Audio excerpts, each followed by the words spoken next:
Bueno, menos mal que nadie se iba a quedar atrás gracias a este gobierno. Menos mal que íbamos a salir más fuertes. Bueno, los que van a salir más fuertes son ellos a costa nuestra, a costa de desangrarnos como garrapatas, en términos fiscales me estoy refiriendo, porque eso que llamaban escudo social, bueno, ese escudo social, que es una filfa, en realidad no hay ni escudo social ni nada, lo que hay es un boquete enorme que hay que tapar con dinero que va a salir de nuestros bolsillos. Y lo estaban retrasando, lo estaban escondiendo, pero alguna cosita se fue filtrando. Por ejemplo, la presentación conjunta en términos de IRPF que querían esconder, al final les han pillado. Eso podría tener un coste de 3.000 millones de euros para las parejas. Bueno, se trata de asfixiar a las clases medias con impuestos al diésel, vamos a empezar a pagar peaje en las autovías. Bueno, esta es la receta, finalmente. La receta de la izquierda, como siempre, es esto: otro impuestazo, 50.000 millones al año para hacer cargo de gastos que ellos, bueno, para pagar los ministerios, para pagar los caprichos comunistas, para pagar el Falcon de Pedro Sánchez cada vez que tenga que ir a ver un concierto de Killers, pues para eso nos están desangrando, y el infierno fiscal que se viene es brutal. Por eso tenemos que hablar con Álvaro Climent, que es nuestro experto de cabecera, al que le agradezco muchísimo que esté del otro lado de la conexión. Querido Álvaro, gracias por estar una vez más con nosotros en el Quilombo. Un placer, don Luis, muchas gracias. Bueno, decíamos que estamos hablando de un sablazo de dimensiones babilónicas.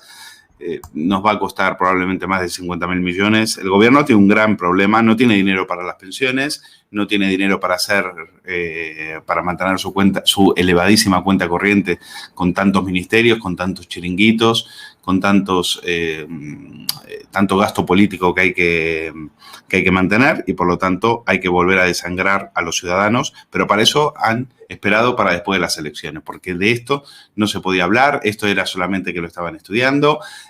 Ahora se habla de Europa. ¿Qué tiene que ver Europa en todo esto? Porque siempre están diciendo, no, es que nos lo pide Europa, nos lo pide Europa. Entonces, ¿nos lo pide Europa o ellos encantados de hacerlo porque se lo pide Europa? ¿Cuál es el panorama que nos viene en relación a ese infierno fiscal que nos va a tocar vivir? Bueno, la verdad es que perdón, el panorama es primero incierto, y segundo, yo creo que es preocupante en el sentido de que nos están vendiendo una moto que no es verdad, no es verdad. Es decir, tú decías, no hay ingresos, yo te diría, ingresos hay. Para que nos hagamos una idea, los ingresos totales estimados en presupuesto de este gobierno para este año son 490.000 millones de euros, es decir, un 40,5% del PIB.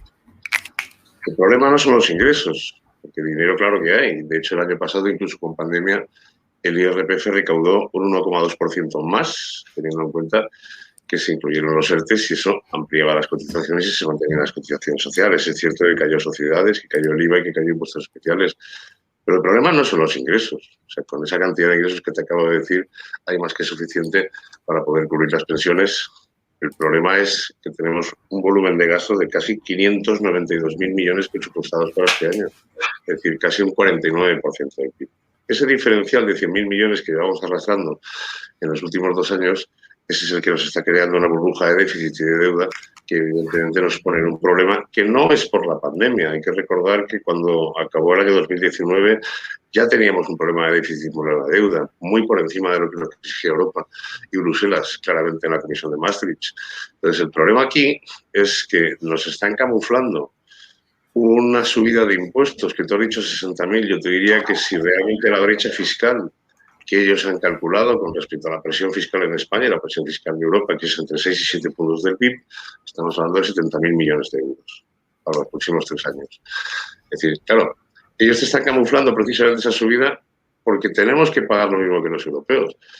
No te lo están diciendo, oiga, es que gastamos mucho más que los europeos y además gastamos peor, porque lo que se está demostrando es que el gasto es improductivo y el gasto no frena empleo, como ya lo estamos viendo en las cifras, como hemos podido ver en la última cifra de la EPA del primer trimestre. Entonces, yo no he leído en ningún momento, en ninguno de los documentos del gobierno de Bruselas, ni los que hemos podido ver internamente, un recorte de un solo gasto. No hay un recorte de un solo gasto. Lo único que están haciendo es aumentar la burbuja para recaudar más, sangrando a una economía que está absolutamente ya en una situación endémica y preocupante, y además mandando unos mensajes cara al exterior de total incertidumbre. Es decir, una de las cosas que a mí me ha llamado la atención del documento que mandaron a Bruselas es que la propia ministra Calviño reconocía que no tenían una memoria fiscal de impacto de estas medidas. Es decir, se han tomado una serie de medidas, se van a implementar de aquí al año 2000, probablemente en el Congreso de 2022, y que de alguna manera, bueno, nadie ha hecho el cálculo de lo que puede realmente implementar o representar esas medidas para la economía española y realmente, al final, ¿qué utilidad van a tener? Es decir, porque yo de todo el plan famoso de resiliencia y todo este que han presentado con tantos nombres rimbombantes, sostenible, verde, ecológico, es decir, veo un montón de palabrejas muy bonitas, pero no veo desde ningún momento una supervisión o un control o digamos una monitorización de esa inversión o ese gasto que se va a hacer, en qué va a redundar realmente. Hablan de cifras gordas, 800.000 empleos, 2 puntos de PIB, la llegada de los fondos europeos, que es la gran excusa, pero al final yo no veo ningún tipo de matiz en el que realmente se diga, oiga, esto va a redundar en una mejora de la industria en España, esto va a redundar en un cambio productivo, que vamos a depender menos del sector servicios y vamos a tener una industria automovilística más fuerte.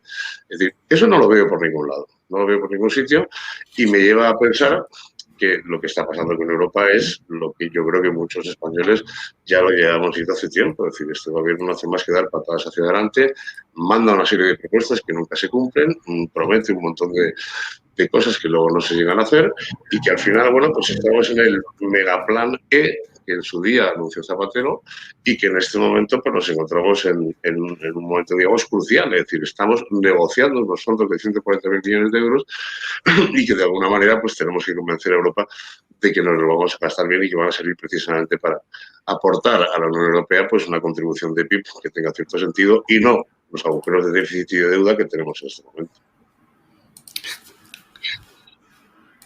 Álvaro, ¿cómo crees que esto va a afectar a las rentas más bajas, a las clases medias? Porque ellos siempre están diciendo que ellos solamente les van a meter mano a los ricos, porque ahí hay como, siempre están hablando de esos miles de millones de euros que faltan para ponernos al mismo nivel de la media europea, como si esto fuera Dinamarca o esto fuera Alemania. Como tú has dicho, yo no sé si esos países, por ejemplo, tienen que mantener 24 ministerios, como es el caso de España, ¿no? O tienen un ministerio de igualdad con casi que nos cuesta 450 millones de euros.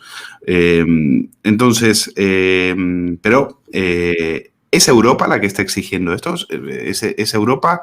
¿Es Sánchez el que se está escudando con palabras bonitas? Porque, claro, vamos a poner muchas palabras bonitas para que no se note la metida de mano, el palo que le estamos dando a los que menos tienen. Entonces, ¿cómo va a afectar esto a las clases más vulnerables? Bueno, es evidente que lo primero que me gustaría decir es, a ver, Europa exige unas condiciones, eso ya lo sabíamos, bueno, a pesar de que nos han vendido de que venían sin condiciones, claro que las exige. De hecho, somos el único país de Europa, si no recuerdo mal, que solo hemos presentado los proyectos para la petición de las ayudas que son subvenciones, no los préstamos. Es decir, los primeros 70.000 millones. No hemos todavía pedido la parte de préstamos porque evidentemente esos van con coste y habrá que devolverlos. Por lo cual ya ahí tienes un pequeño truco por parte del gobierno de recibir esos que vienen a fondo perdido, ¿no? Segundo, que Europa iba a poner condiciones y de hecho se puso una cláusula dentro de la concesión de las ayudas, que era el freno de emergencia, en donde un país en un momento determinado puede pedir a la Comisión Europea, si ve que un país no está cumpliendo lo que ha dicho con respecto al dinero que recibe para hacer esas inversiones, pues ya de alguna manera se están cubriendo la espalda ante cualquier mal uso de esos fondos o bien un destino diferente del que se había prometido, ¿no? Entonces ya ahí Yo creo que todos tenemos en mente que Europa tiene una mosca detrás de la oreja con respecto a cómo España va a utilizar los fondos. Ya vimos que no somos capaces prácticamente ni de implementar y de invertir. De los últimos que recibimos no llegamos ni al 38% de proyectos que pudiesen justificar precisamente la recepción de esos fondos. Con lo cual, bueno, pues ya tenemos un antecedente que de alguna manera Europa pues lo ha puesto encima de la mesa. Una pregunta, perdona que te interrumpa. Estás diciendo que del dinero que nos han dado últimamente solamente se ha visto en proyectos el 40%. ¿Qué ha pasado con el 60% restante? ¿Dónde ha ido para ese dinero?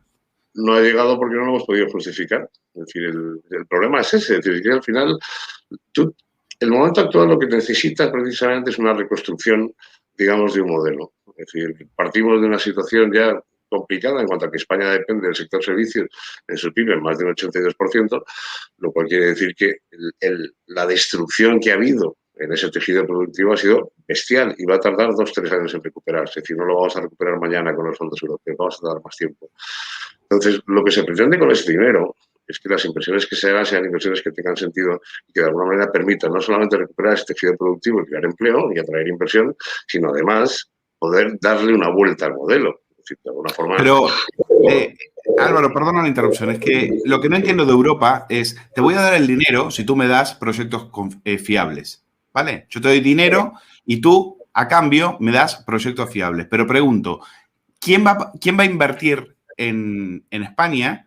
¿Quién va a invertir? ¿Qué empresas van a invertir si finalmente esto es un infierno fiscal? ¿Qué empresario va a venir aquí si, por ejemplo, tiene en el sueldo de un trabajador casi el 50% se va en cotizaciones sociales? Es decir, el canje con Europa tampoco lo entiendo. Es decir, este trato con Europa a mí no me vale. Te doy dinero, tú me das proyectos fiables, pero al mismo tiempo te dejo que instales un infierno fiscal con tal de que después a mí me ayudes a justificar todo el dinero que te he dado a fondo perdido. Me parece que Europa nos condena, de alguna manera también Europa está colaborando a nuestra depauperización. Bueno, habrá que ver lo que dice Europa una vez que analicen el plan de propuestas que ha puesto el gobierno encima de la mesa. No sabemos todavía lo que Europa dirá o dejará de decir. Es decir, a mí me da la impresión, por lo que ha podido decir precisamente la Comisión Europea, a España se le pedían 3 condiciones muy importantes, que eran la reforma laboral, la reforma de las pensiones y la reforma tributaria. La reforma laboral ya hemos visto en los 2.000 folios que han enviado que la derogación famosa de la reforma laboral no se va a implementar. Se han metido 3 contratos, se ha puesto un poquito de contenido para que se vea que se está haciendo algo, pero desde ningún punto de vista aquella que se planteó en su momento y que planteó Podemos. En fin, esa ya no aparece en los 2.000 folios, con lo cual, bueno, pues una parte que veremos si realmente eso contenta a Europa. La segunda, la reforma de las pensiones, bueno, pues ya hemos visto lo que han puesto en el documento, es decir, vamos a revisar las cotizaciones, vamos a revisar la pensión máxima, vamos a iniciar las pensiones al IPC, eso va a llevar un coste hasta el año 2050 de casi 60.000 millones y evidentemente, bueno, pues habrá que ver de qué manera se pueden financiar, porque no nos olvidemos que al final mucho de la subida de impuestos que tenemos ahora es para financiar precisamente el agujero que tenemos en las pensiones y en la seguridad social. Es decir, al margen del agujero que ha dejado el COVID, y si te miras las cifras de gasto del año 2019, 2021, es decir, estarían en torno a los 50-55.000 millones de euros. Ese es el impacto. Ahora, luego tenemos 85.000 millones de euros en la seguridad social y tenemos un agujero en las pensiones que se va a ir aumentando en la medida en que la revalorizas vía IPC, y el IPC ya estamos viendo que está empezando a repuntar, y que las pensiones nuevas que están entrando son mucho más caras que las que están saliendo. La reforma fiscal que le ha presentado Escrivá a Europa significa los pensionistas van a cobrar menos a futuro, ¿sí o no? Sí o sí. Sí o sí, igual que los funcionarios, es decir, lo dijimos en el último programa contigo, es decir, aquí va a haber recortes, es decir, es que no va a quedar otra. Es decir, ahora estamos en la fase de yo presento un plan y digo que voy a recaudar un montón y que voy a meter mano y todo con la palabra sostenible, ecológico, hidrógeno verde, para que cuele. Vamos a ver, si ya el mensaje es que queda muy bonito, luego Europa se sentará, lo mirará y dirá ya, pero bueno, ¿y recortes? ¿Y dónde están los recortes? Porque usted va a pagar más a los funcionarios, va a pagar más a los pensionistas y va a exprimir a una clase media que cada vez es menor. Y además, lo que decías tú antes y la pregunta tuya de las rentas medias altas,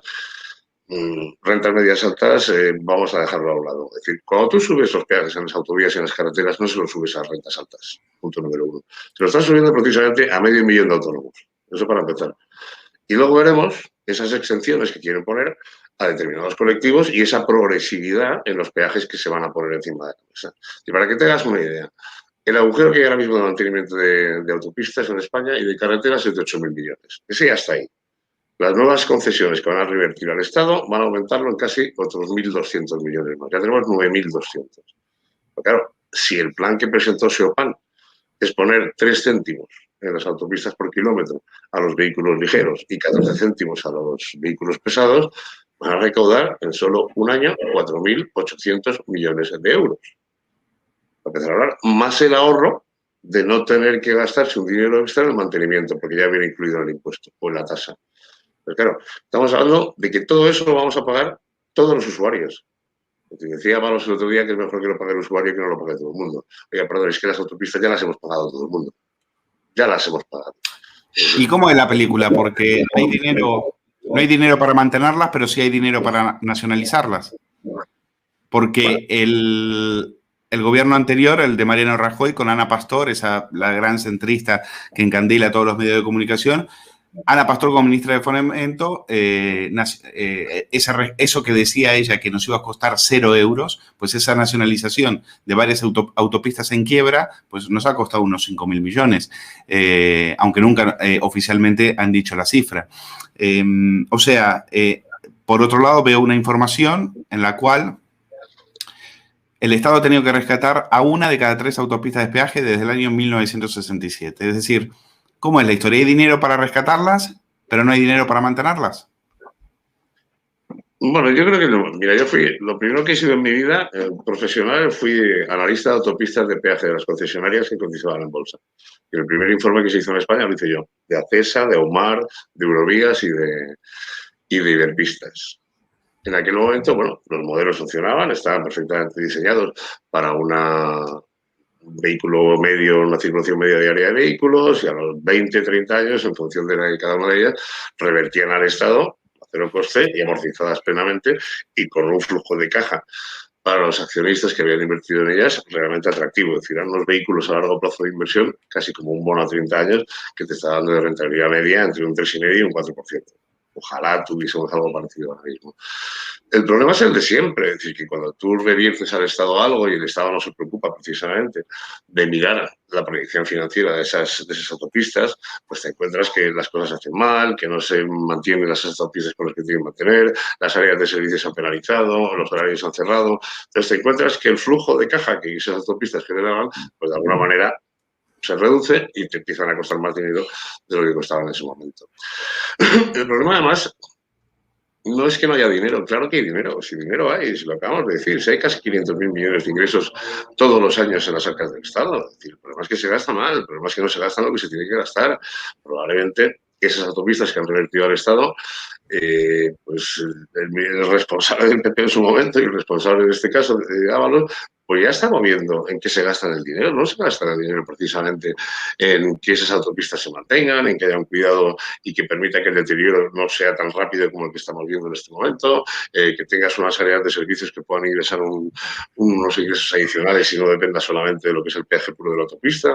Es decir, hay muchas cosas y muchos temas que probablemente, como la AIREF ya ha dicho, muchos temas donde se está gastando el dinero de una forma absolutamente pues eso, improductiva, a un pozo sin fondo y pensando que el dinero no es de nadie. Lo único que estamos haciendo es aumentar deuda y aumentar déficit. La AIREF es esa institución que dijo que la tributación conjunta había que eliminarla para castigar a un montón de familias que se benefician gracias a esa tributación. Esa entre las 14 medidas que ya en su momento puso encima de la mesa. El AIREF, mira, yo cuando el ministro Escrivá estaba allí, me hace mucha gracia porque el señor Escrivá, que está ahora mismo en el gobierno, viene de dirigir esa institución y fue el que precisamente publicó ese informe. Es decir, ese informe viene de la época de Escrivá.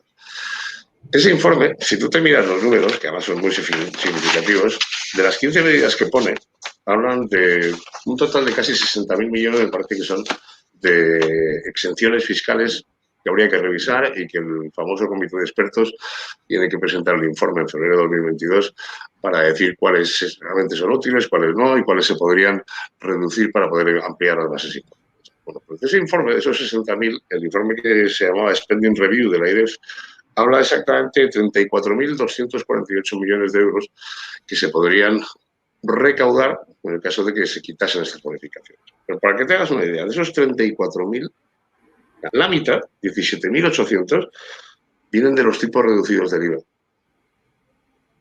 ¿Sabes lo que significa eso, no? O sea, No.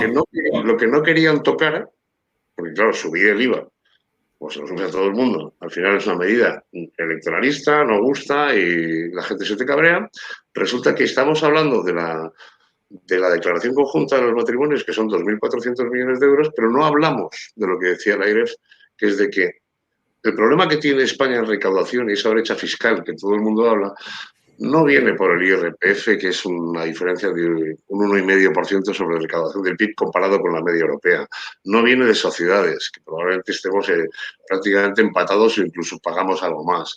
No viene de impuestos especiales. No viene, incluso te diría que en cotizaciones sociales estamos bastante por encima de la media de lo que paga la media europea. Viene precisamente el IVA. Es decir, el problema que tiene España es que mientras Francia y Alemania, el 80% de los productos van al IVA del 21%, para el máximo, en España el 60% son solo van al máximo. Nos quedan un 40% que están en reducido y súper reducido. Y eso es de lo que no querían hablar. De los 35.000 millones de la IREF, 18.000 millones son el IVA. Pero te hablan de la declaración conjunta, que van a afectar a 4,2 millones de personas, 2,1 millones de hogares. Y no quiero ni hablar de los pensionistas. El otro día ponían un ejemplo en un periódico en el que decían que un matrimonio jubilado medio que recibe una pensión de 18.000 euros va a haber encarecido precisamente su coste en el sentido fiscal en 1.100 euros. ¿Eso es renta alta? ¿Eso realmente es renta alta? Es decir, en el tema del matrimonio y la declaración conjunta, el 75% de los 3,5 millones de declaraciones que hay en España no superan los 30.000 euros. Eso no son rentas altas. Además, si tú estableces un sistema fiscal con una serie de normas que puedas hacerla declarada individual o declarada conjunta, incluso monoparental, es decir, estás dando esa opción. Es decir, si los matrimonios han elegido hacerla conjunta porque creen que les beneficia, por lo que sea, porque la mujer tenga un ingreso muy inferior, o sea, el hombre el que lo tenga, realmente las rentas que van a pagar y los impuestos que pagarán por las rentas que generan van a ser menores. ¿Quién es usted para intervenir ahora en la decisión de que esto facilita la entrada o la reincorporación al trabajo de la mujer? ¿De qué estamos hablando? ¿Qué estupidez es esa? Es decir, usted ha puesto una norma fiscal, déjela ahí. La gente ha elegido. Nadie le ha obligado al matrimonio a hacer una declaración conjunta. Y si la hacen, es porque es mucho más beneficioso para ellos, evidentemente. Bueno, también hablando de autopistas, leíamos esta información.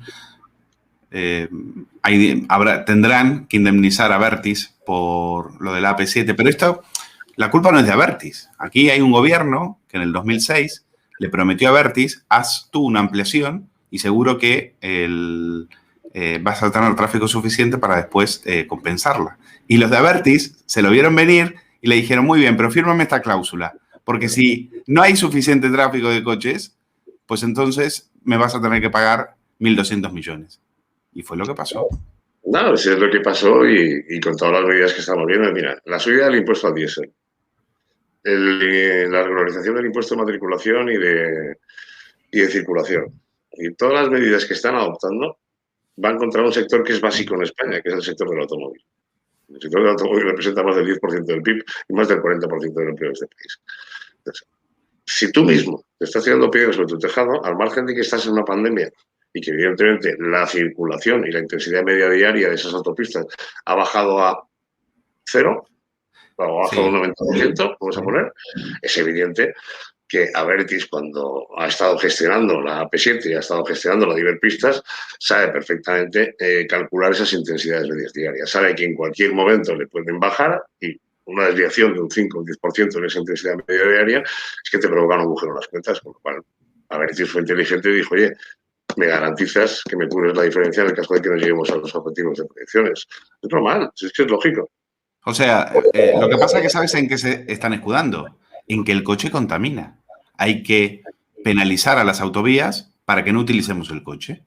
Y eso ya no es Europa, eso es Agenda 2030. ¿Cuántos Falcons y aviones privados fueron a Davos? Bueno, decenas, cientos. ¿Cuántos Pumas ha utilizado Pedro Sánchez o cuántos Falcon ha utilizado Pedro Sánchez? Lo comentabas tú para el famoso concierto de Killers en Benicàssim. ¿Cuántas? ¿Cuántos coches mueve cada vez que va a haber un laboratorio cuando se está produciendo una vacuna para el COVID sanitaria para proteger a la gente? ¿Quién te mueve? 20 coches, 25 coches cada vez que se mueve. Que no nos cuenten milongas. A mí me parece muy bien perdón, que todo lo quieran camuflar con la palabra sostenible, con la palabra resiliente, me parece estupendo, pero no nos cuenten milongas. Es decir, la verdad no es esa. Es decir, la verdad es, estos señores han creado una estructura pública que es un elefante, o sea, ya representa el gasto público más del 52% del PIB, cosa que era histórica. Tú lo has comentado antes, tenemos el gobierno con más ministerios de toda Europa, y la estructura que depende de un sueldo o una subvención o una paga pública sigue aumentando a una velocidad vertiginosa. Estamos superando ya el 55% del total. Lo estamos viendo en las propias cifras de empleo. Es decir, ¿quién está soportando el empleo para aguantar ese 16% de paro que dicen que tenemos? Que es mentira.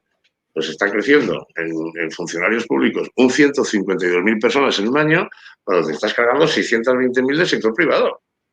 Es decir, si ellos piensan que van a poder financiar cualquier estructura económica, me da igual la que pongas, con una estructura pública que esté financiada y subsidiada por el sector público, apaga vámonos. Porque aquí el que está generando realmente empleo y el que está generando inversión y el que está trayendo inversiones a España es el empleo privado. Pero Europa no exige recortes, ¿o sí? Europa no Porque exige. después de aquella etapa de la austeridad, que les quedó un complejo brutal cuando de la etapa del 2010, después de Lehman Brothers y tal, en Europa parece que quedaron traumatizados por eso y dijeron nunca más recortes. Claro, es que no se puede, la austeridad es muy mala, esto de gastar poco para consumir más en el futuro es terrible. Entonces, ¿Europa exige recortes o simplemente exige que le presentes algo aseadito para justificar los gastos? Europa es Europa y tú ya sabes lo que opinamos tú y yo de Europa y la burocracia y la cantidad de, digamos, de burocracia que hay, la lentitud en las decisiones y realmente la exactitud. Y luego además hay, digamos, varias facciones dentro de la Europa esa que hablamos, ¿no? Claro. ¿Europa exige recortes? Pues hombre, en la medida que han implementado un plan de ayudas y unas inyecciones de capital monstruosas que, por supuesto, no podían quedarse atrás teniendo en cuenta la crisis financiera que tuvimos en 2008-2009, que era distinta, era una crisis completamente diferente a la que tenemos ahora, no tiene nada que ver. Pero bueno, están contentos, hay liquidez, las primas de riesgo están controladas, los mercados suben, las bolsas están en máximos. Bueno, parece que no pasa nada, ¿no? Cada país tiene su problema, pues unos con el paro, otros lo tendrán con el déficit, otros lo tendrán con el turismo. No parece que les preocupe de momento. ¿Cuándo va a llegar el momento de hacerlo? Cuando realmente se acabe de aprobar por cada uno de los estados ese megaplan en donde ya se han presentado las diferentes propuestas y se habrán analizado y alguien de esas facciones levantará el dedo y diga, oiga, esos de abajo del fondo, los de las castañuelas y el traje de luces, ¿van a hacer algún recorte? ¿Esos que tienen comunistas en su gobierno? Ahí es donde va a venir el momento de la verdad, que es cuando alguien se va a levantar y va a decir, a ver, señores, un poquito de seriedad. ¿Sabes el problema? Que yo creo que nadie lo está viendo. Aquí están hablando de pasar, no sé, todos los impuestos que acabamos de hablar, más todos los que vendrán y todos los que tenemos en la lista, para 2023 más o menos, ¿no? Están postergando hacia el año 2023. El año 2023 en España hay elecciones. Que nadie se lo olvide si no las tenemos antes. Si se cumplen los plazos, hay elecciones. ¿Tú crees que el Partido Socialista, si sigue en el poder en esas fechas, se va a dedicar a subir sucesiones y donaciones, patrimonio, IRPF, y le van a tener un estacazo a las viviendas vacías y le van a tener un estacazo? ¿Tú crees que lo va a hacer? Lo va a intentar camuflar en el 2022 para tenerlo cuanto antes amarrado y que le diga a Europa en ese momento hasta dónde puede llegar y dónde no puede llegar. Y es cuando Europa le va a decir, vale, pues me gusta recortar aquí, aquí, aquí y aquí. Y no le va a quedar otra. Pero no te olvides que hay elecciones en 2023. Bueno, nos coja confesados, Álvaro. En fin, ¿qué panorama nos espera?